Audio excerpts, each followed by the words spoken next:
Deixa eu te fazer uma pergunta nessa tarde. Onde está o seu foco quando tudo está mal na sua vida, quando tudo está dando errado? Ele não nos prometeu uma vida tranquila, uma vida de riquezas, mas ele garante a cada dia o alimento diário, as forças necessárias para que a gente venha enfrentar as dificuldades da vida. Sabe por quê? Ele não é apenas um espectador, né? Alguém que está ali assistindo o nosso sofrimento, mas ele é aquele que nos sustenta, ele é aquele que nos ampara de forma perfeita, de forma genuína. Vou contar uma história para vocês. Havia um homem, né, que ele estava passando por uma situação de fome, né, de escassez, não tinha lugar para ficar. E aí Deus ele enviou, né, falou com esse homem, enviou esse homem a um lugar e prometeu a ele que iria prover todas as coisas para ele. E ele plenamente confiou nesse homem e seguiu para a cidade onde Jesus tinha o orientado. E chegando nessa cidade, ele encontrou uma mulher, uma viúva, né? E essa viúva, ela era pobre, estava numa situação tremenda de escassez, né? Não tinha alimento na sua casa e ainda tinha um filho também para sustentar.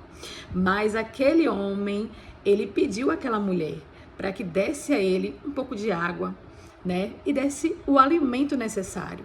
E pediu para ela confiar em Deus, que Deus não iria deixar faltar nem a ela e nem ao filho dela. Ela ficou assustada. Imagine eu e você. A gente está numa situação que não tem um exemplo, né? Nada na nossa casa. Chega alguém batendo a nossa porta, nos pedindo água e nos pedindo alimento. Imagine aqui em Cajazeiras, todo dia faltando água, e aí chega alguém na sua porta, me dá um pouquinho de água, você não tem uma gota de água em casa, não tem nada, nem um cuscuz que é baratinho, R$1 e pouco, né? R$2. Você não tem para oferecer àquela pessoa. Você só tem um pouquinho na sua geladeira de arroz. E esse pouquinho não dá nem um prato assim cheio. Você tem que alimentar você e seu filho. Mas aí essa pessoa diz não. Me dê um pouco, reparta comigo e confie em Deus que não vai faltar nada a você. E assim, essa mulher, mesmo sendo temerosa, né, assustada, ela repartiu. E um grande milagre aconteceu ali na vida dela. E essa história é a história de Elias e a viúva de Serepta, né, que fica lá em 1 Reis 17, do 8 ao 24.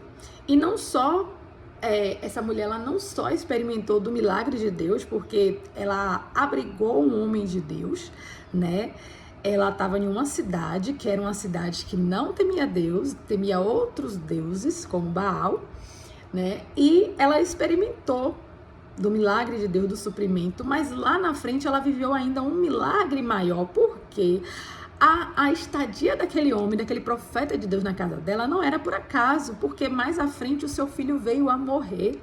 E aí Deus, ele usou o profeta, né, para clamar ao Senhor Deus. E aí esse menino ressuscitou. Então, onde está o seu foco onde tudo está mal?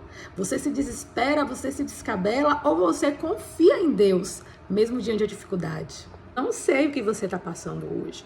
Eu não sei se na sua casa não tem água, não tem alimento, ou se você está abrigando alguém na sua casa que você está desesperado, porque logo mais vai chegar a janta e você não sabe o que dá. Ou amanhã de manhã você não tem o dinheiro para comprar o pão. Mas confie plenamente em Deus, dobre os seus joelhos e confie no Senhor. Talvez você esteja enfrentando uma enfermidade. E aí você está desesperado, você vê ali que vai morrer, não tem mais jeito. Mas faça como essa mulher, não se desespere, confie em Deus. E aqui eu não estou falando somente para crente, porque aquela mulher, ela não era crente, né? Mas ela temia a Deus. E foi por intermédio de Elias que ela viu que verdadeiramente só o Senhor é Deus e que ainda existia profeta, né, na terra naquela época.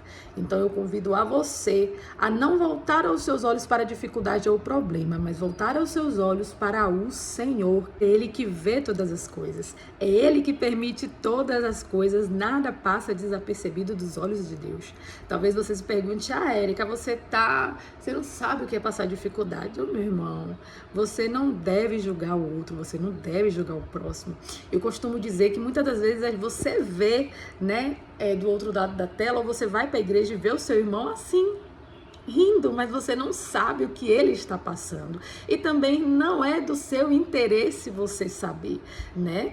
Então, confie plenamente em Deus. Pare de voltar os seus olhos para as murmurações, para o que as pessoas falam, mas continue confiando na palavra do Senhor, porque ela é fiel, ela é verdadeira e ela ainda faz muitos milagres por seu intermédio aqui nessa terra. Que Deus te abençoe e que você receba essa palavra em nome de Jesus.